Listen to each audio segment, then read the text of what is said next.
This is Michael Wilson. We're looking at the question, what is the example of Jesus when it comes to gentleness?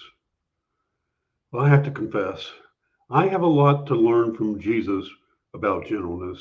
Now, Jesus is gentle. He shows compassion. He has compassion for those in need.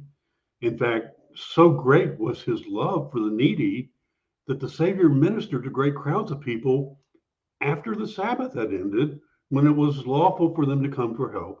God's servant was at the beck and call of all kinds of people, including demoniacs and lepers, and he lovingly ministered to them all.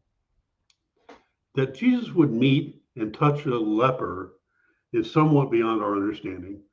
Lepers were supposed to keep their distance and warn everyone that they were coming, lest others would be defiled. This man knew that Jesus was able to heal him, but he was not sure the master was willing to heal him.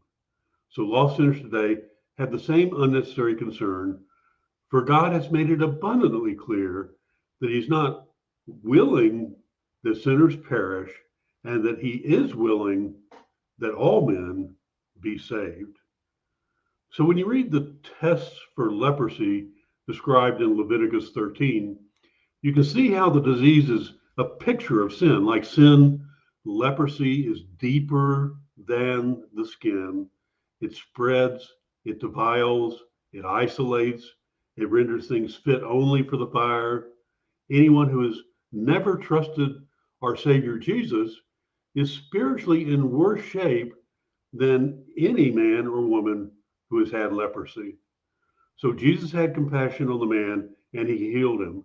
He did it with his touch and with his word. No doubt this was the first loving touch this leper had felt in a very long time. The leprosy? Oh, good news. It was gone instantly.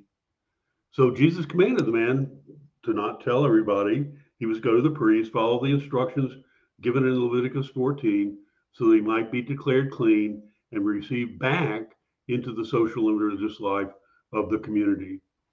However, the man disobeyed orders. Jesus told this man to keep quiet, and yet he told everybody. Jesus commands us to tell everybody, and unfortunately and sadly, we keep quiet. The crowds that came to get help from Jesus created a serious problem for him, and it hindered him from teaching the word as he intended to do. So I should learn some important spiritual truths from this. To begin with, if the Son of God came as a servant, then being a servant is the highest of all callings. I'm never more like the Master Jesus than when I'm serving others. Second, God shares his authority with his slaves. Only those who are under authority have the right to exercise authority. And finally, if you're going to be a slave of Jesus, be sure to have compassion, because people will come to you for help and rarely ask if it is convenient.